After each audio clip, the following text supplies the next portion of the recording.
도대체 벤코리아 캠페인이 태국에 무슨 도움이 된다는 거야? 단순한 감정 싸움 아니야? 그러니까. 그런데 이게 단순한 싸움으로 끝나는 게 아니라 태국 경제까지 흔들리고 있대. 설마 그 정도로 큰 영향이 있어? 당연하지. 한국인 관광객이 줄어든 게 얼마나 큰 타격인지 몰라. 이제는 그들이 전처럼 태국에 오지 않으니까 관광업이 휘청거리고 있대. 그럼 총리나 정부는 뭐 하고 있어? 아무 해결책도 없는 거야? 모르겠어. 그게 정말 답답해. 이제는 새로 취임한 패통탄 총리한테 기대를 걸 수밖에 없지. 한국과의 관계를 회복하지 않으면 더 큰 문제가 될 거야. 여기 태국의 현 상황을 비관하는 두 여성이 있습니다. 대화 중 한 여성은 이게 다 우리 태국인들 때문이라고 화를 내며 급기야 울어버리는데요. 도대체 이 여성에게 무슨 일이 있었던 것일까요? 지금 바로 사연 시작합니다. 잠깐 영상 시청 전 좋아요 한 번씩 눌러주시면 감사하겠습니다. 안녕하세요 여러분. 저는 파타피 이티폰이라고 합니다. 올해 24살이고요. 저는 태국 방콕에서 태어나고 자랐어요.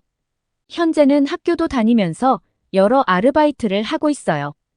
솔직히 말씀드리자면 저희 집은 그리 형편이 좋지 않아요. 부모님은 오래전부터 몸이 편찮으셔서 일을 많이 하시지 못하시고 그래서 제가 집안을 조금이나마 도울 수밖에 없는 상황이거든요. 제가 하고 있는 일은 주로 관광객을 상대하는 일들이에요. 태국에 오시는 한국인 관광객분들을 대상으로 가이드를 하거나 식당에서 일하거나 호텔에서 프론트 업무를 보기도 했어요. 그런데 그 중에서도 가장 많이 했던 일은 마사지샵에서 일하는 거였어요.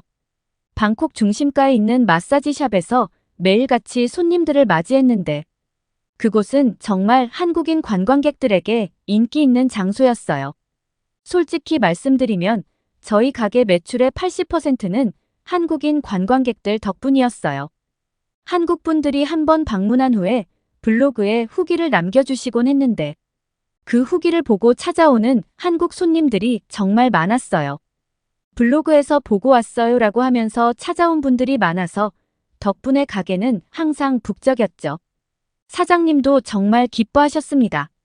시간이 지날수록 가게 손님 대부분이 한국인들로 채워졌고 사장님께서는 한국 손님들을 위해 다양한 프로그램을 준비하기 시작했어요. 특히 한국인들이 선호할 만한 마사지 프로그램들을 마련하셨고 메뉴판도 아예 한국어로 된 버전을 따로 준비할 정도였죠. 그만큼 한국인 고객들이 얼마나 중요한 손님이었는지 아시겠죠? 저희 직원들도 한국인 손님들을 맞이하기 위해 간단한 한국어를 배우기도 했어요. 손님들에게 더 친근하게 다가가고 좋은 서비스를 제공하고 싶어서였죠. 그래서 저희에게 한국인 관광객들은 정말 소중한 손님들이었어요. 한 번은 그분이 마사지를 마치고 나가면서 제 손에 팁을 쥐어주셨는데 그 팁이 작은 돈이 아니었어요. 평소보다 훨씬 큰 금액이었죠. 그때가 유독 어려운 시기였거든요. 그달에 부모님 병원비 때문에 걱정이 많았어요. 부모님 두 분 다 몸이 좋지 않으셔서 병원에 자주 가야 하는데 병원비가 저희에게는 정말 큰 부담이었거든요. 아르바이트를 몇 개씩 하면서도 생활비와 병원비를 감당하기가 쉽지 않았죠. 그때 그분이 주신 팁은 저에게는 단순한 돈이 아니었습니다. 조금이나마 생활에 숨통이 트이는 느낌이었달까요? 그날 밤은 부모님 병원비 걱정으로 밤새 잠을 못 이루다가 그분의 따뜻한 마음 덕분에 조금이나마 안심할 수 있었어요. 정말 큰 위로가 됐습니다. 이런 경험이 한두 번이 아니었어요. 한국인 손님들은 늘 저희에게 감사하다는 말을 잊지 않았고 예의를 지키며 우리를 존중해 주셨죠. 그래서 저희 가게에서는 한국인 손님들을 언제나 반기고 그분들의 방문을 고대했어요. 가게가 한창 잘 나가던 시절에는 매일같이 한국 손님들로 북적였고 그 덕분에 저희도 활기가 넘쳤죠. 하지만 요즘은 그런 한국인 손님들이 눈에 띄게 줄어들었어요. 몇 년 전까지만 해도 한국인 손님들로 가득했던 저희 가게가 이제는 조용한 날이 더 많아졌습니다. 사실 이 변화는 최근에 태국에서 유행처럼 번지고 있는 밴 코리아 운동 때문이에요. 혹시 밴 코리아라는 말을 들어보셨나요? 이 일이 시작된 건 작년 10월 말쯤이었어요. 태국의 한 언론사에서 한국으로 여행을 떠난 태국인들이 공항에서 입국을 거부당하는 사례가 급증하고 있다는 소식을 보도하면서부터였죠. 저도 처음에 이 뉴스를 듣고 정말 충격을 받았어요. 태국인들이 한국 공항에서 집단으로 입국이 거부되었다니 도대체 무슨 일인가 싶었죠. 특히 많은 태국인들이 한국을 좋아하잖아요. K-팝, 드라마, 한국 음식까지 열광적인 팬들이 많은데 한국이 우리를 이렇게 대한다는 사실이 정말 서운하게 느껴졌어요. 마치 한국이 태국을 무시하는 것처럼 보였고 많은 태국 사람들이 저와 비슷한 감정을 느꼈을 거예요. 그게 바로 한국을 반대한다는 밴 코리아 운동이 본격적으로 퍼지게 된 계기였죠.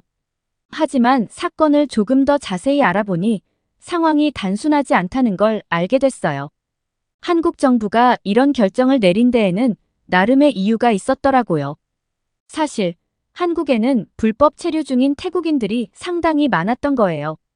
한국 정부의 자료에 따르면 현재 한국에서 불법으로 체류하고 있는 외국인 중 태국인이 가장 큰 비율을 차지하고 있대요. 특히 관광 비자로 입국한 뒤 체류 기간을 넘겨 불법으로 머무르며 일하는 경우가 많다고 하더라고요. 놀랍게도 한국에서 불법 체류 중인 태국인의 수가 2015년에는 약 5만 2천 명이었는데 작년에는 15만 7천 명으로 거의 3배 가까이 증가했다는 것을 알게 되었습니다. 이런 수치를 알게 되었을 때 정말 충격적이었어요. 게다가 한국 내 태국인들 중 약 78%가 불법 체류자라니 믿기 어려웠죠. 한국에 오는 대부분의 태국인들이 불법 체류를 한다는 걸 깨닫고 저는 놀라기도 하고 부끄럽기도 했습니다. 태국인들은 과거에 항공권만 있으면 비자 없이 90일 동안 한국에 체류할 수 있었습니다. 많은 사람들이 이 기회를 활용해 한국으로 갔죠. 대부분의 태국인 불법 체류자들은 처음에는 적법하게 입국했지만 이후 합법적인 체류 자격을 얻지 못하거나 체류 기간이 끝난 뒤에도 계속해서 한국에 머무르는 경우가 많았어요. 그중 일부는 임금과 노동 환경 때문에 합법적인 근로자로서의 지위를 유지하는 것이 어려워져 불법 체류자가 되었다고 합니다. 결국 자신들의 경제적 이익을 위해 남의 나라에서 불법으로 머무는 상황이 된 거죠. 이 사실을 알고 나니 한국 정부 입장에서는 태국인들에 대한 까다로운 입국 절차를 다루는 것이 당연한 조치일 수밖에 없다는 걸 깨달았어요.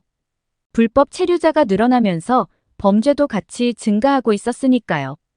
태국인들이 한국에서 저지르는 범죄는 마약 밀수나 성매매 같은 심각한 범죄들이 많았어요.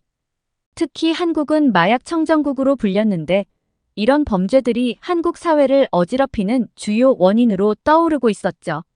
불법 체류 중인 태국인들이 한국 내에서 마약을 유통하거나 성매매 조직에 연루되는 사건들이 늘어나면서 한국 사회는 큰 혼란을 겪기 시작한 거죠.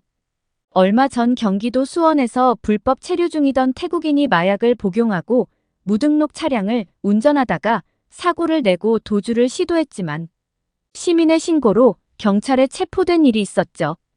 또 다른 사건으로는 안양에서 태국인이 필로폰 16kg을 반죽 기계에 숨겨 밀반입하려다 적발되었다고 하더라고요. 게다가 경남 창원에서는 불법 체류 중인 태국인 여성들이 성매매 조직에 고용되어 오피스텔에서 성매매를 알선한 사건이 적발됐어요. 또 서울에서는 태국 국적의 트랜스젠더 여성이 변태적 성매매를 광고하며 불법 영업을 하다 경찰에 붙잡히기도 했다고 하네요. 이렇듯 태국인들이 한국에서 버젓이 마약 밀수나 성매매와 같은 강력 범죄를 저지르고 있는 상황에서 자국민의 안전을 지켜야 할 책임이 있는 한국 정부로서는 이러한 문제를 해결하기 위해 어떤 수를 써서라도 강력한 조치를 취하는 것이 당연한 일입니다. 태국인들의 범죄가 한국 사회에 미치는 악영향을 줄이기 위해서는 불법 체류자에 대한 엄격한 단속과 입국 심사 강화가 불가피한 선택이었던 것이죠. 하지만 많은 태국인들은 이런 숨겨진 진실을 알지 못한 채 그저 태국인들이 한국에서 푸대접을 받고 입국을 거부당하고 있다는 소식만 듣고 반응하기 시작했어요. 일부 인플루언서들이 소셜미디어에서 이런 이야기를 선동하면서 밴 코리아 운동이 유행처럼 번졌죠. 더 안타까운 것은 태국 정부가 한국의 불법 체류자 문제에 대해 제대로 대처하지 않고 있다는 거예요. 오히려 불법 체류자 수만 명이 태국으로 강제 송환될 때도 엄격한 처벌은커녕 이를 방관하는 상황이 이어지고 있죠. 태국 정부가 아무런 조치를 취하지 않는 사이 태국의 국민들은 한국에 대한 부정적인 감정이 점점 더 커져만 갔어요. 소셜미디어에서는 사람들이 한국 브랜드의 화장품이나 의류를 불태우는 영상을 올리기도 했죠. 저도 그 영상을 봤지만 너무 과격하다는 생각이 들었어요. 주변에서는 그 움직임에 동조하는 사람들이 많았고요. 그런데 태국 여행협회 회장의 발언이 기름을 부었습니다. 그는 한국은 별로 볼 게 없고 차라리 중국이나 일본이 더 좋다고 말한 거죠. 그 말에 한국인들은 크게 반발했고 SNS에는 태국 여행을 취소하겠다는 글들이 쏟아졌어요. 심지어 한국 여행사들도 태국 여행 상품을 줄이거나 없애기 시작했어요. 이 모든 상황이 너무 안타까웠습니다. 그렇게 양국 간의 감정이 안 좋아지면서 자연스레 태국에는 한국인 관광객들이 눈에 띄게 줄었습니다. 그리고 이제 태국에는 중국인 관광객들이 대부분인 것 같아요. 태국 정부가 중국인 무비자 입국을 허용하면서 중국 관광객들이 대거 태국으로 몰려왔거든요. 이에 태국 관광업계는 한국인 관광객이 줄어든 것을 크게 걱정하지 않았고 오히려 중국인 관광객들로 충분히 메울 수 있을 거라며 자신만만했죠. 하지만 현실은 그와는 달랐습니다.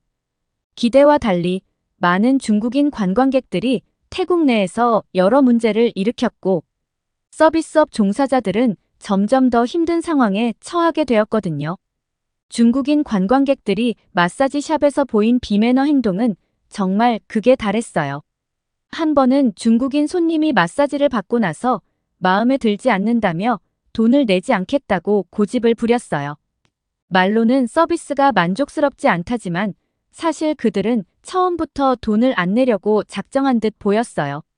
매니저가 나와서 설득을 해도 듣지 않았죠. 더 황당했던 건 화장실을 사용한 후 대변을 보고도 물을 내리지 않고 그냥 나가는 경우였어요. 제가 화장실에 들어가 그 상태를 확인했을 때 정말 경악할 수밖에 없었죠. 물을 내리는 건 기본적인 매너인데 중국인들이 다녀간 후엔 화장실이 온통 난장판이 되어 있곤 했어요. 심지어 바닥에 휴지가 널브러져 있거나 변기 주변이 더럽혀져 있는 경우가 많았죠. 심한 경우에는 가게 앞에서 대놓고 노상 방뇨를 하는 중국인들도 심심찮게 볼 수 있었습니다. 한 번은 남성 손님이 마사지를 받고 나간 직후 가게 문을 나서자마자 길 한복판에서 아무렇지도 않게 바지를 내리고 소변을 보더군요. 그 장면을 본 저희 동료들도 할 말을 잃었어요. 그리고 어느 날은 중국인 관광객들 때문에 이 일을 계속해야 하는 게 맞는지 고민하게 되는 일들도 있었어요. 저희 마사지샵은 절대 퇴폐적인 곳이 아닌데 일부 손님들은 그런 곳으로 착각하고 이상한 요구를 하곤 했죠. 한 번은 어떤 손님이 마사지를 마친 후 저를 밖으로 데리고 나가려 했고 제가 거부하자 언짢은 표정을 지으며 가게에서 소란을 피웠어요. 그 중국인 손님은 돈은 얼마든지 줄 테니 자기가 원하는 대로 해달라고 막무가내로 요구하기 시작했어요. 사장님과 매니저님까지 나와서 이곳이 그런 곳이 아니라고 설명했지만 그 손님은 전혀 말을 듣지 않았죠. 결국 상황이 악화되어 경찰까지 부르게 된 적도 있었어요. 중국인 관광객들이 마사지 샵에 오기 시작하면서 이런 일이 반복되다 보니 그들의 비상식적인 행동 때문에 일하는 게 점점 더 힘들어졌습니다. 계속 참아야 하는 스트레스도 커져만 갔고요. 그래서 결국 그만두는 직원들도 많았어요. 하지만 저는 그만둘 수가 없었어요. 당장 가족의 생계를 책임져야 했기 때문이죠. 그만두고 싶었지만 현실적으로는 선택의 여지가 없었습니다. 이런 일들이 반복되면서 저희 마사지 샵의 평점은 계속해서 떨어졌어요. 대부분 중국인 손님들이 자신들의 요구를 들어주지 않았다는 이유로 낮은 평가를 남겼죠. 이로 인해 가게의 매출도 절반으로 급감했고, 사장님은 대출금과 직원들의 월급을 감당하는 것이 점점 힘들어지셨어요.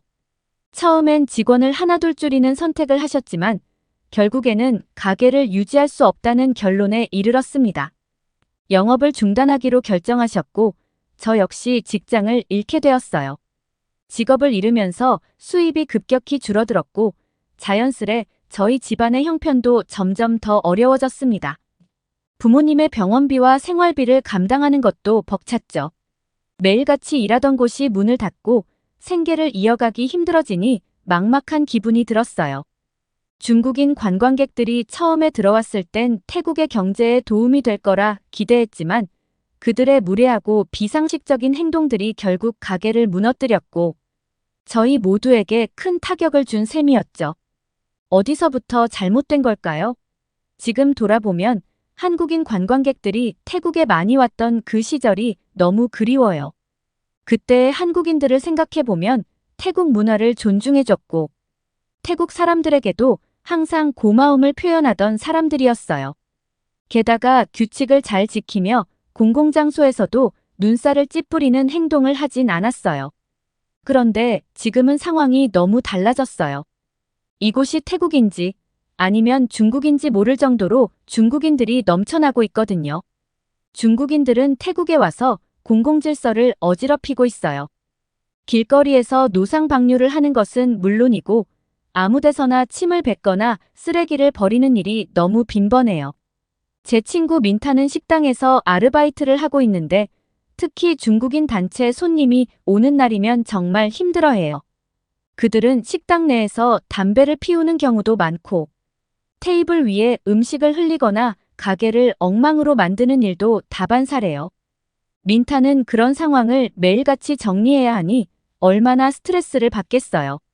게다가 중국인 단체 손님들은 목소리도 너무 크죠. 민타가 말하길 그들이 떠들 때면 귀가 멍멍할 정도로 시끄럽다고 해요. 하루 종일 큰 소리 속에서 일하고 나면 정말 머리가 지끈지끈 아플 정도라고 하더라고요. 중국인들은 마치 싸우는 것처럼 목소리를 높여 대화를 나누고 민타는 중국인 손님들의 소음 때문에 다른 손님들까지 피해를 보는 경우가 많다고 했습니다. 특히 자주 오던 단골 손님들이 불편해져서 이제는 잘 찾아오지 않는 것 같다고 해요. 사장님도 중국인 관광객들이 한 번 오면 그날 매출이 크게 오르는 걸 좋아하시지만 한편으로는 불안해하신대요. 꾸준한 단골 손님이 식당 운영의 핵심인데 중국인 손님들이 시끄럽게 떠들고 식당을 어지럽히고 나가면 오랫동안 찾아주던 단골들이 떨어져 나갈까 걱정된다고 하셨죠.